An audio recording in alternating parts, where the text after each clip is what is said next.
O Desejado de Todas as Nações, capítulo 15. Nas bodas. Este capítulo é baseado em João, capítulo 2, dos versos 1 ao 11. Jesus não começou seu ministério por alguma grande obra perante o Sinédrio em Jerusalém. Numa reunião familiar em pequenina Vila Galileia, foi manifestado seu poder para aumentar a alegria das bodas. Assim mostrou sua simpatia para com os homens e desejo de lhes proporcionar felicidade. Tentado no deserto, bebera ele próprio o cálice da aflição. Dali saíra para oferecer aos homens uma taça de graças celestiais, mediante sua bênção que santificaria as relações da vida humana. Do Jordão voltara Jesus a Galileia. Devia haver um casamento em Caná, pequena vila não distante de Nazaré. Os noivos eram parentes de José e Maria. E sabedor dessa reunião de família, Jesus se dirigiu a Caná, sendo com os discípulos convidado para a festa. Aí se encontrou novamente com sua mãe, de quem estivera separado por algum tempo.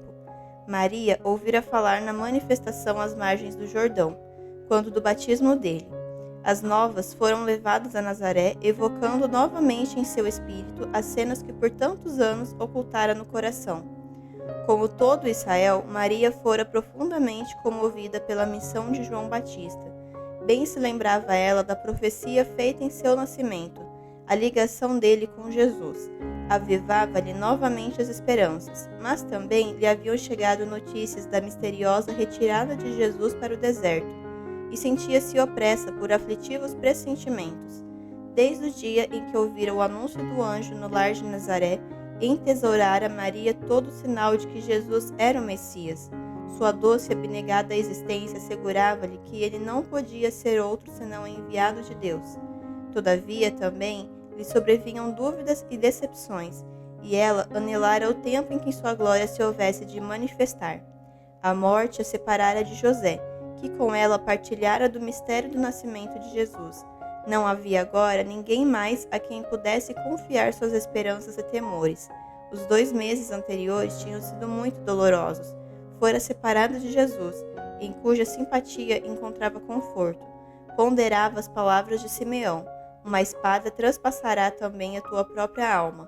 Lucas 2,35. Recordava os 3 dias de angústia quando julgava Jesus para sempre perdido para ela, e era com ansiedade de coração que lhe aguardava o regresso. Por ocasião das bodas, encontrou o mesmo filho terno e serviçal. No entanto, não era o mesmo. Seu semblante mudara, apresentava os vestígios da luta do deserto, e uma nova expressão de dignidade e poder testificava de sua celestial missão. Achava-se com ele um grupo de homens moços, cujos olhos o seguiam com reverência, e que lhe chamavam mestre. Esses companheiros contaram a Maria o que tinham visto e ouvido, por ocasião do batismo, e em outras partes, e concluíram declarando: havemos achado aquele de quem Moisés escreveu na lei e os profetas. João 1,45. Ao reunirem-se os convidados, muitos pareciam preocupados com algum assunto de interesse absorvente. Um contido despertar domina a assistência. Pequenos grupos conversam entre si em tom vivo, mas dominado, lançando olhares indagadores para o filho de Maria. Ao ouvir o testemunho dos discípulos quanto a Jesus, alegrara-se com a certeza de não haverem sido vãs suas tão longamente acariciadas esperanças. Entretanto, teria ela sido mais que humana. Não lhe houvesse misturado a essa santa alegria um traço do natural orgulho de mãe amorosa. Ao ver os muitos olhares voltados para Jesus, anelava que ele demonstrasse aos assistentes ser realmente o honrado de Deus. Esperava que houvesse oportunidade de ele operar um milagre diante deles. Era costume naqueles tempos que as festas de casamento continuassem por vários dias. Verificou-se nessa ocasião, antes do fim da festa, haver-se esgotado a provisão de vinho. Isso causou muita perplexidade e desgosto. Era coisa fora do comum dispensar o vinho em ocasiões festivas, e a ausência do mesmo pareceria indicar falta de hospitalidade. Como parenta dos noivos, Maria ajudara nos preparativos da festa, e falou agora Jesus, dizendo: não tem vinho. Essas palavras eram uma sugestão de que ele poderia suprir a necessidade, mas Jesus respondeu: Mulher, que tenho eu contigo? Ainda não é chegada a minha hora. João 2, versos 3 e 4. Essa resposta, abrupta como nos possa parecer, não exprimia frieza nem descortesia. A maneira de Salvador se dirigir à sua mãe estava em harmonia com os costumes orientais. Era empregada para com pessoas a quem se desejava mostrar respeito. Todo o ato da vida terrestre de Cristo estava em harmonia com o preceito dado por ele próprio: honra teu pai e tua mãe. Êxodo 20, 12. Na cruz, em seu último ato de ternura para com sua mãe, Jesus dirigiu-se a ela da mesma maneira, ao confiá-la ao cuidado do mais amado discípulo. Tanto na festa nupcial como ao pé da cruz, o amor expresso no tom, no olhar e na maneira era o intérprete de suas palavras. Em sua visita ao templo na infância, ao desvendar-se diante dele o mistério de sua obra, Cristo dissera a Maria: Não sabeis que me convém tratar dos negócios de meu Pai? Lucas 2,49. Essas palavras ferem a nota tônica de toda a sua vida e ministério. Tudo estava subordinado à sua obra, a grande obra da redenção para cujo cumprimento viera ao mundo. Agora repetiu a lição. Havia risco de Maria olhar as suas relações com Jesus como lhe dando sobre ele especial direito, como o de, até certo ponto, o dirigir em sua missão. E ele lhe fora por 30 anos filho obediente e amoroso, e seu amor não mudara. Agora, porém, lhe cumpria tratar da obra do Pai. Como filho do Altíssimo e Salvador do mundo, laço algum terrestre o deve afastar de sua missão, ou influenciar-lhe o procedimento. Deve estar livre para fazer a vontade de Deus. Essa lição destina-se também a nós. Os direitos de Deus são superiores mesmo aos laços das relações humanas. Nenhuma atração terrestre nos deve desviar os pés da vereda que ele nos manda trilhar. A única esperança de redenção para a nossa raça caída está em Cristo. Maria só podia encontrar salvação mediante o Cordeiro de Deus. Não possuía em si mesma nenhum mérito. Seu parentesco com Jesus não a colocava para com ele em posição diversa, espiritualmente, da de qualquer outro ser humano. Isso se acha indicado nas palavras do Salvador. Ele torna clara a distinção entre sua relação para com ela como filho do homem e filho de Deus. O laço de parentesco entre eles não a coloca de maneira alguma e impede igualdade com ele. As palavras "ainda não é chegada a minha hora" indicam que todo o ato da vida de Cristo na terra era cumprimento do plano que existira desde os dias da eternidade. Antes de vir à terra, o plano jazia perante ele, perfeito em todos os seus detalhes. Ao andar entre os homens, porém, era guiado passo a passo pela vontade do Pai. Não hesitava em agir no tempo designado. Com a mesma submissão, esperava até que houvesse chegado a oportunidade. Ao dizer a Maria que sua hora ainda não chegara, respondia Jesus ao inexpresso pensamento dela. A expectativa que, juntamente com seu povo, ela acariciara, Maria esperava que ele se revelasse como Messias e tomasse o trono de Israel, mas o tempo não havia chegado, não como rei, mas como homem de dores, e experimentado nos trabalhos, aceitara Jesus a sorte da humanidade. Mas se bem que sua mãe não possuísse conceito exato da missão de Cristo, nele confiava implicitamente. A essa fé correspondeu Jesus. Foi para honrar a confiança de Maria e fortalecer a fé dos discípulos que realizou o primeiro milagre. Os discípulos haveriam de encontrar muitas e grandes tentações para a incredulidade. Para eles, as profecias haviam tornado claro, indiscutível, que Jesus era o Messias. Esperavam que os guias religiosos o recebessem com confiança ainda maior que a deles próprios. Declararam entre o povo as maravilhosas obras de Cristo e sua própria confiança na missão dele, mas pasmaram e sentiram-se cruelmente decepcionados pela incredulidade. O preconceito profundamente arraigado e a inimizade para com Jesus manifestados pelos sacerdotes e rabis. Os primeiros milagres do Salvador fortaleceram os discípulos para enfrentar a oposição. Sem se desconcertar absolutamente com as palavras de Jesus, Maria disse aos que serviam à mesa: Fazei tudo quanto ele vos disser. João 2, 5. Assim fez ela o que podia para preparar o caminho para a obra de Cristo. Ao lado da entrada estavam 6 grandes talhas de pedra, e Jesus pediu aos servos que a enchessem d'água. Assim foi feito. Então, como o vinho era necessário para uso imediato, disse: Tirai agora e levai ao mestre-sala. João capítulo 2, verso 8. Em lugar da água com que haviam sido cheias as talhas, saiu o vinho dali. Nem o mestre-sala, nem os convidados, em geral, tinham percebido que a provisão de vinho se acabara. Provando o que os servos levaram, o mestre-sala achou superior a qualquer vinho que já tivesse provado, e muito diverso do que fora servido ao princípio da festa.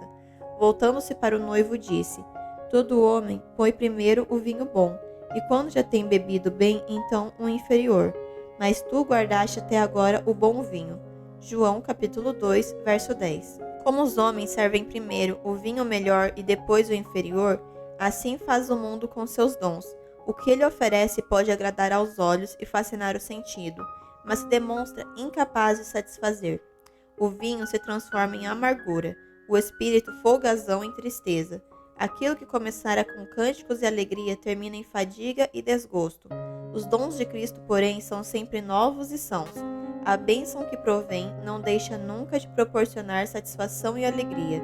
Cada nova dádiva aumenta a capacidade do que a recebe para apreciar e fruir as maravilhas do Senhor. Ele dá por graça, não pode haver falta na provisão. Se permaneceis nele, o fato de receberdes hoje um rico dom garante a recepção amanhã, de um mais precioso ainda. As palavras de Cristo a Natanael exprimem a lei do trato de Deus com os filhos da fé. Com cada nova revelação de seu amor, declara ele ao coração que a recebe: Crês? Coisas maiores do que estas verás. João 1,50. O dom de Cristo à festa nupcial era um símbolo. A água representa o batismo em sua morte, o vinho, o derramamento de seu sangue pelos pecados do mundo. A água para encher as talhas foi levada por mãos humanas, mas unicamente a palavra de Cristo podia comunicar-lhe a virtude doadora de vida. O mesmo quanto aos ritos que indicam a morte do Salvador. Unicamente pelo poder de Cristo, operando pela fé, é que tem eficácia para nutrir a espiritualidade. A palavra de Cristo forneceu ampla provisão para a festa. Da mesma maneira abundante é a provisão de sua graça para apagar as iniquidades dos homens e renovar e suster a alma. Na primeira festa que assistiu com os discípulos, Jesus lhes deu o cálice que simbolizava sua obra pela salvação deles. Na última ceia, tornou a dá-lo, na instituição do sagrado rito pelo qual sua morte deve ser anunciada até que venha. 1 Coríntios 11, 26. E a tristeza dos discípulos ao separar-se de seu Senhor foi confortada com a promessa da reunião, pois ele disse: Desde agora não beberei deste fruto da vida, até aquele dia em que o beba de novo convosco no reino de meu Pai. Mateus 26, 29. O vinho provido por Cristo para a festa e o que ele deu aos discípulos como símbolo de seu próprio sangue era o puro suco de uva. A esse se refere o profeta Isaías quando fala do novo vinho num cacho e diz: Não o desperdices, pois há bênção nele. Isaías 65:8. Fora Cristo que no Antigo Testamento dera aviso a Israel: o vinho é escarnecedor e a bebida forte alvoroçadora, e todo aquele que nele errar nunca será sábio. Provérbios 21. Ele nunca proveu tal bebida. Satanás tenta aos homens a condescendência com apetites que lhes obscurecem a razão e entorpecem as percepções espirituais, mas Cristo nos ensina a subjugar a natureza inferior. Toda a sua vida foi um exemplo de abnegação. Para vencer o poder do apetite, sofreu em nosso favor a mais dura prova que a humanidade poderia suportar. Foi Cristo que deu instruções para que João Batista não bebesse vinho nem bebida forte. Fora ele que dera a mesma prescrição à mulher de Manoá, e proferiu uma maldição sobre o homem que chegasse a taça aos lábios do próximo. Cristo não contradiz seus próprios ensinos. O vinho não fermentado que proveu para os seus convidados das bodas era uma bebida sã e refrigerante. Seu efeito havia de pôr o gosto em harmonia com um apetite sadio. Como os convidados na festa notassem a qualidade do vinho, fizeram-se indagações que levaram os servos a narrar o milagre. Os convivas ficaram por algum tempo demasiado surpreendidos para pensar naquele que realizara a maravilhosa obra. Quando afinal o procuraram, verificou-se que se retirara tão quieto que nem os próprios discípulos haviam percebido. A atenção dos presentes voltou-se então para os discípulos. Tiveram pela primeira vez a oportunidade de reconhecer-lhes a fé em Jesus. Contaram eles o que tinham visto e ouvido no Jordão, e acendeu-se em muitos corações a esperança de haver Deus despertado um libertador para seu povo. As novas do milagre espalharam-se por toda aquela região e foram levados a Jerusalém. Com novo interesse, examinaram os sacerdotes e anciões as profecias que indicavam a vinda de Cristo. Havia ansioso desejo de saber a missão desse novo mestre, que de maneira tão despretensiosa aparecia entre o povo. O ministério de Cristo contrastava com o dos anciões judeus.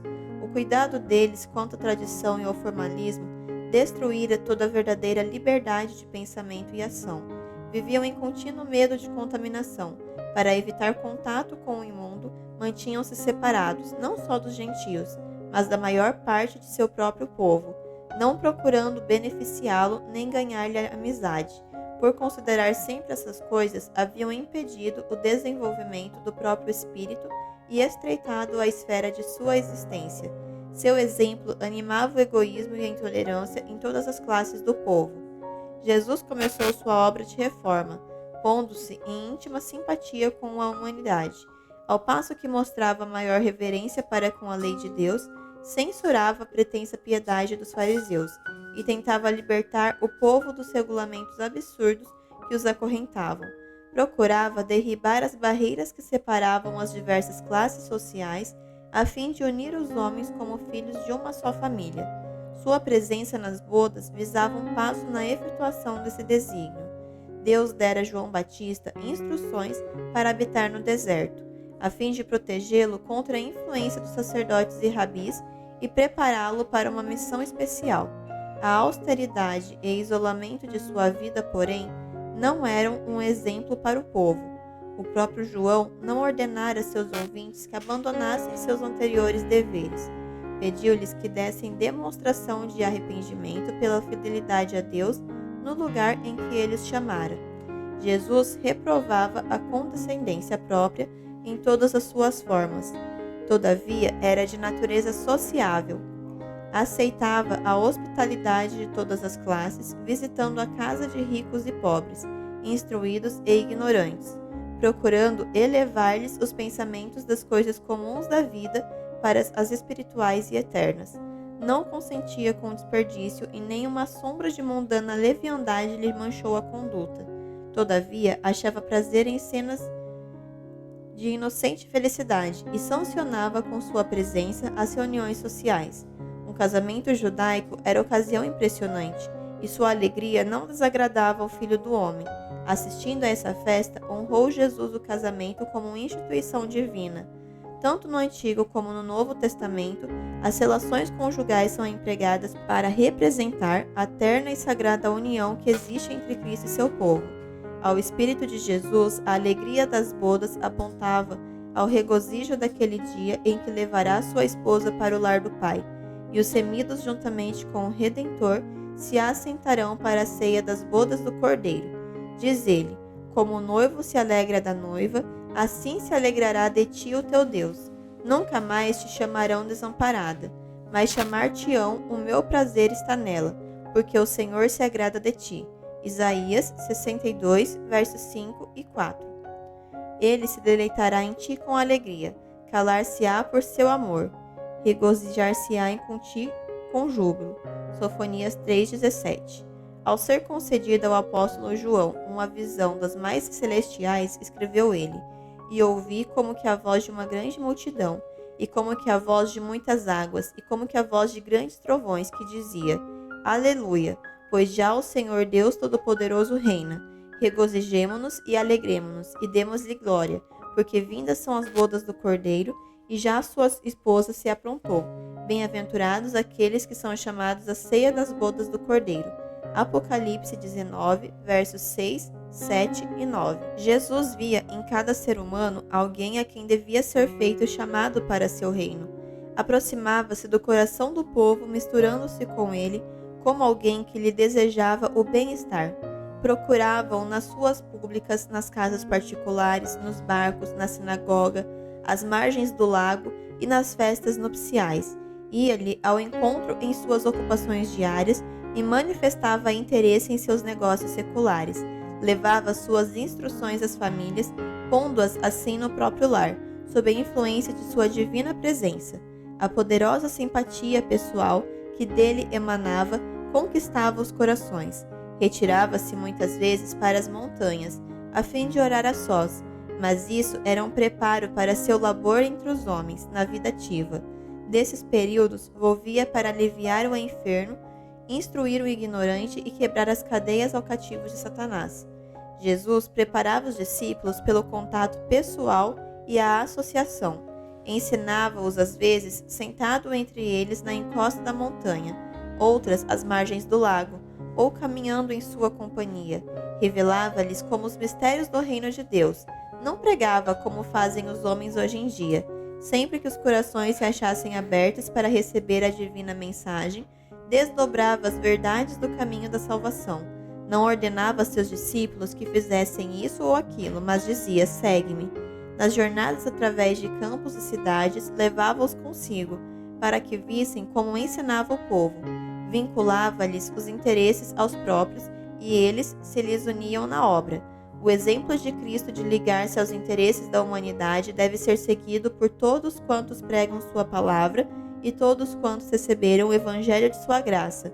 Não devemos renunciar à comunhão social, não nos devemos retirar dos outros, a fim de atingir todas as classes. Precisamos ir ter com elas. Raramente nos virão procurar de modo próprio. Não somente do púlpito é tocado o coração dos homens, pela verdade divina. Outro campo de labor existe, mais humilde, talvez, mas igualmente prometedor. Encontra-se no lar do humilde, na mansão do grande, na mesa hospitaleira e em reuniões de inocente entretenimento. Como discípulos de Cristo, não nos misturemos com o mundo por mero gosto do prazer, para unir-nos a eles na tolice. Tais associações só podem trazer prejuízo.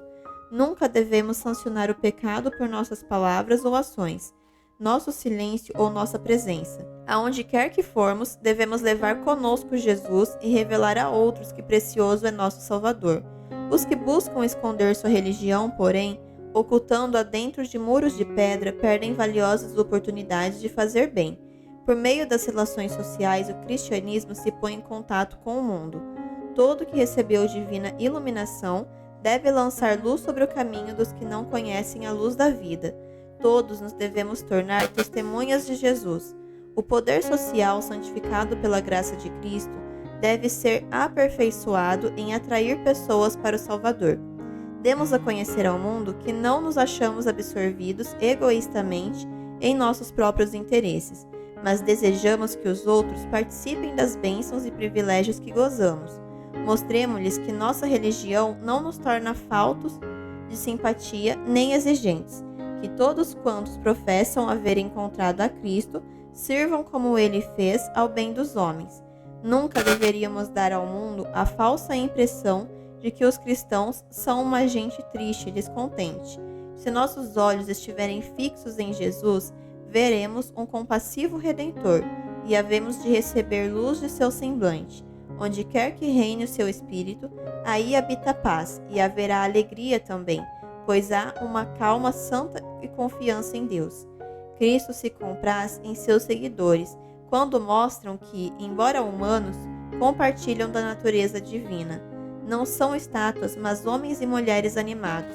Seu coração, refrigerado pela graça divina, abre-se e expande-se ao sol da justiça. A luz que sobre eles incide, refletem-na sobre outros em obras iluminadas pelo amor de Cristo.